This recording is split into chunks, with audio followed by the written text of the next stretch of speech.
Welcome back students, my name is Mohammad Kamran.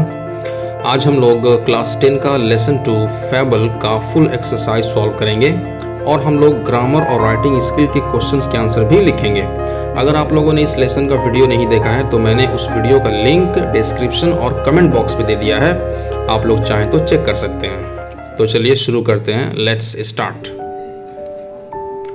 Comprehension exercises, इसमें question number 1 है, choose the correct alternative to complete the following sentences. दिए गए sentences को complete करने के लिए सही ऑप्शन को चुनना है। सेंटेंस नंबर ए है, the quarrel was between the mountain and the, इसका करेक्ट आंसर होगा ऑप्शन नंबर 4 स्क्वारल। नेक्स्ट है sentence number B, one has no doubt that the mountain is, इसका करेक्ट आंसर होगा option number 2 big.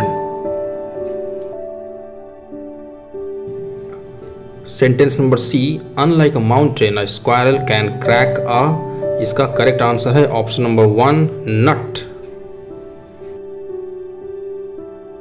Next question देखते हैं, question number 2, state whether the following statements are true और false. बताना है कि दिए गए स्टेटमेंट्स ट्रू हैं या फॉल्स हैं। Provide sentences, phrases, words in support of your answer, और अपने आंसर के सपोर्ट में सेंटेंसेज, फ्रेजेज या वर्ड्स भी लिखने हैं।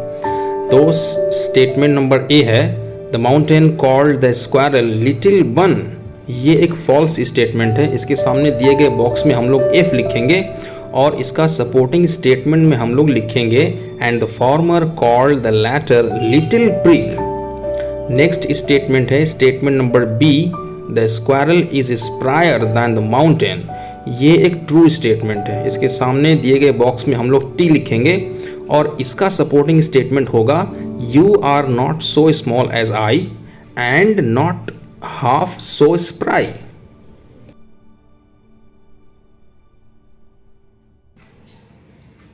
नेक्स्ट स्टेटमेंट देखते हैं, statement number C, the mountain can carry forests on its back, ये एक ट्रू स्टेटमेंट है।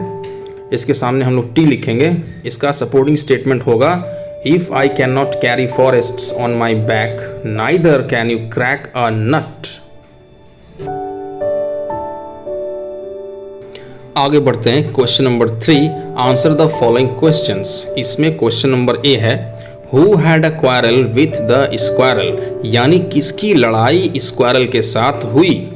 इसका हम लोग आंसर लिखेंगे, the mountain had a quarrel with the squirrel, यानी पहाड़ की लड़ाई स्क्वायरल के साथ हुई। क्वेश्चन नंबर बी है, what is not a disgrace to the squirrel, यानी गिलहरी के लिए क्या शर्मिंदगी या अपमान की बात नहीं है। इसका आंसर होगा, to occupy his place is not a disgrace to the squirrel, यानी अपनी जगह पे होना गिलहरी के लिए कोई शर्मिंदगी, कोई अपमान की बात नहीं है।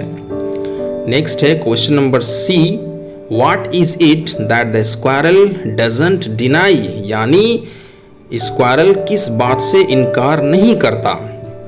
इसका आंसर होगा, the squirrel doesn't deny that the mountain makes a very pretty squirrel track, यानी गिलहरी इस बात से इनकार नहीं करता कि पहाड़ गिलहरी के लिए एक बहुत खूबसूरत रास्ता बनाता है।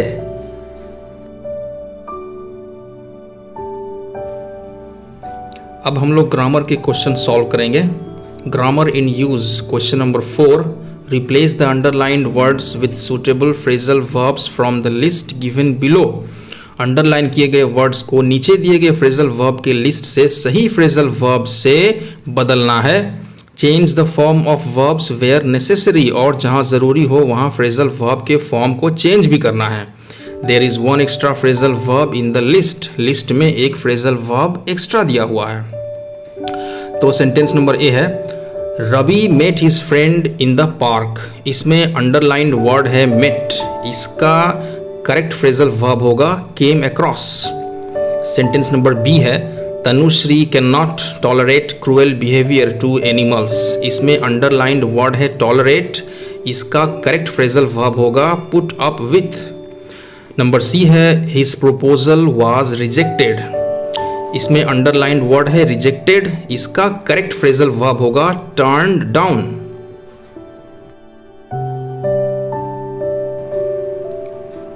ग्रामर का नेक्स्ट क्वेश्चन देखते हैं। Question number 5, change the voice of the following sentences.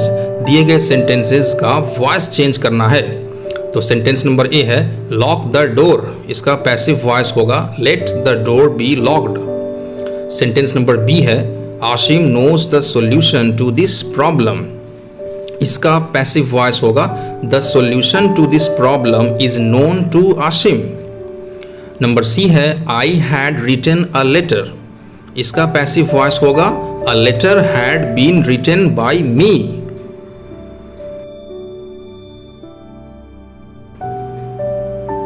अब हम लोग राइटिंग स्किल के क्वेश्चंस के आंसर लिखेंगे।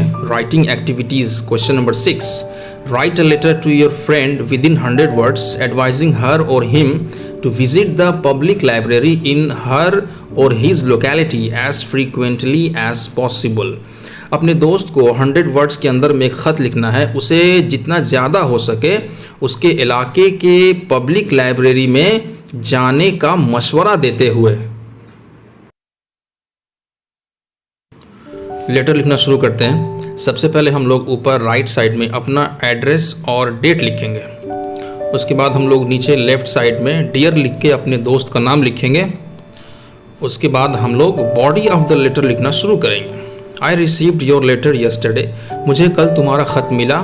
आई was glad to read it, तुम्हारे ख़त को पढ़ करके मुझे खुशी हुई। I came to know from your daily routine that you are not a frequent visitor of the public library in your locality, मुझे तुम्हारे डेली रूटीन से पता चला कि तुम अपने इलाके के पब्लिक लाइब्रेरी में हमेशा नहीं जाते हो।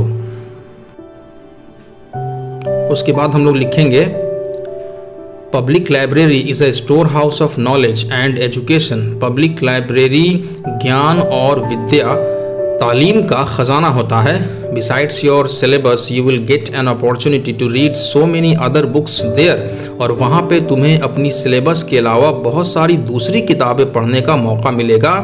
It has a huge collection of novels, dramas, short stories, poems, biographies, magazines, comics, etc. of renowned authors and publishers। Public library में मशहूर ऑथर्स और पब्लिशर्स के novels, dramas, short stories, poems, biographies, magazines, comics इत्यादि वगैरह का बड़ा collection होता है। इट प्रोवाइड्स अ काम and quite environment which will develop your reading habits, public library एक शांत माहौल देता है जो तुम्हारी पढ़ने की आदत को बेहतर बनाएगा। So try to visit the public library of your locality as frequently as possible। तो लिहाजा अपने इलाके के पब्लिक लाइब्रेरी में जितना ज़्यादा हो सके जाने की कोशिश करो। It will enhance your knowledge and increase your wisdom to a great extent। ये तुम्हारे ज्ञान को बढ़ाएगा और तुम्हारी विद्या तुम्हारे इल्म को काफ़ी हद तक बेहतर बनाएगा। उसके बाद हम लोग पैराग्राफ चेंज करके लिखेंगे रेस्ट इज़ ओके, मतलब बाकी सब ठीक है। More in the next letter, अगले ख़त में और बातें होंगी। Convey my best regards to your parents and love to your brother and sister, मेरा सम्मान, मेरा आदाब अपने माता पिता को पहुंचाना और मेरा प्यार अपने भाई बहन को देना। उसके बाद नीचे हम लोग राइट साइड में योर सिंसियरली लिख करके अपना नाम लिखेंगे। उसके नीचे हम लोग लेफ्ट साइड में टू लिख करके अपने दोस्त का नाम और उसका एड्रेस लिखेंगे। लेटर कंप्लीट हो गया।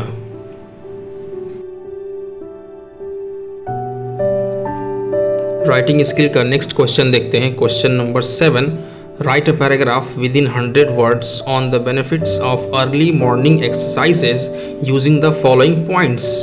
नीचे दिए गए पॉइंट्स को इस्तेमाल करके सुबह सवेरे की वर्जिश, सुबह सवेरे की कसरत के फ़ायदों के ऊपर 100 वर्ड्स के अंदर में एक पैराग्राफ लिखना है।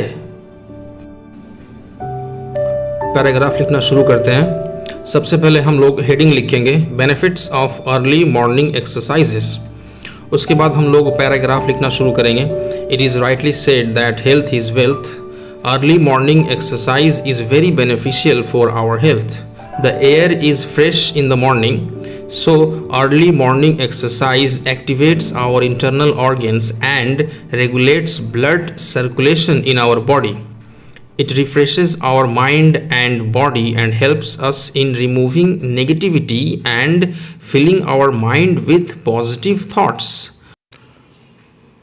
उसके बाद हम लोग बिना पैराग्राफ चेंज किए हुए लिखेंगे, early morning exercise boosts our confidence level to a great extent.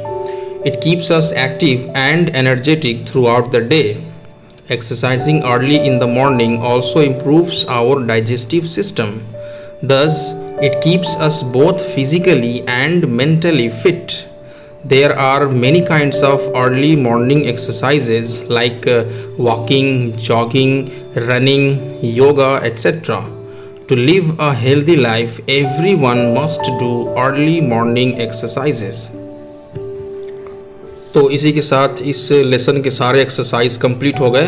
आप लोगों के मन में कोई भी क्वेश्चन या कन्फ्यूज़न हो तो आप लोग वीडियो के नीचे कमेंट करके मुझसे पूछ सकते हैं. तो मिलते हैं बहुत जल्द नेक्स्ट वीडियो में. तब तक के लिए जय हिंद, जय भारत.